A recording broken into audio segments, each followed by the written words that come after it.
Oh, we are here on your Turkey Day morning. Thank you so much for joining us. Julien Gremaud here, Executive Chef of Avocado Grill. So we've cooked the bird. We want to talk about the sides because they're almost as important as the turkey itself, right? Oh yes, and they take just as long, but they're so welcome in home cooking. They're so delicious. Absolutely, and you know what kind of goes with the saying, stuffing, get stuffed on Turkey Day here, Thanksgiving. We're talking stuffing right now, and this smells delicious. Tell me how you put this piece together right here. Okay, so what we did is we took some bread that we had, like regular bread that we have at the restaurant. Mm-hmm. We lightly toasted it in the oven. Okay. Gotcha. Okay. We did onion, carrots, and celery. Peel the carrots, peel the celery, which is very important. Celery gets bitter if you don't peel it. So we saute all this in butter. We had a lot of garlic. Okay. I love a lot of garlic in my stuffing. Okay, all right.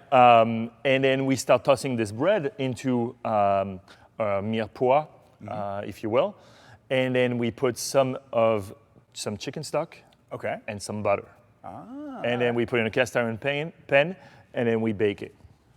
How long would you bake it for? I would say about that small. It takes about 10 minutes. If you have a larger pan, it would take about 20 minutes. Okay. But I also like to put some of the stuffing in the cavity of the turkey.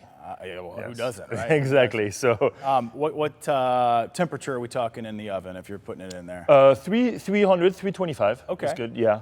But make sure when you stuff the cavity of the turkey, you cannot fill it up all the way because you got to make sure when you're roasting the turkey that this air circulates around the bird. Okay. And if you fill it up completely with the stuffing, then you have nowhere in between. So then you're only going to have heat through the.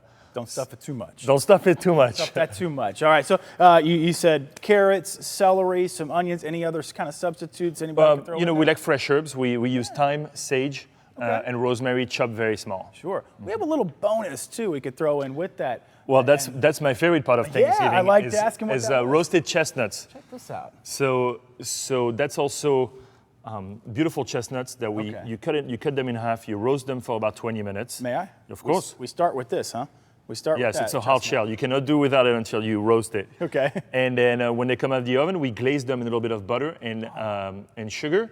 And you can also put some of that in your stuffing, which is my favorite type of stuffing, is chestnut stuffing. Oh, okay. Yes. A little bonus addition right there. It's a little French touch to the American tradition. See, that's why we brought Chef Julien, and that's Julien Gremaud. We are from the Avocado Grill, the executive chef, and we are talking sides. We still have a little bit to go. We're going to talk cranberry sauce and gravy coming up next, two very key, important Thanksgiving Day staples.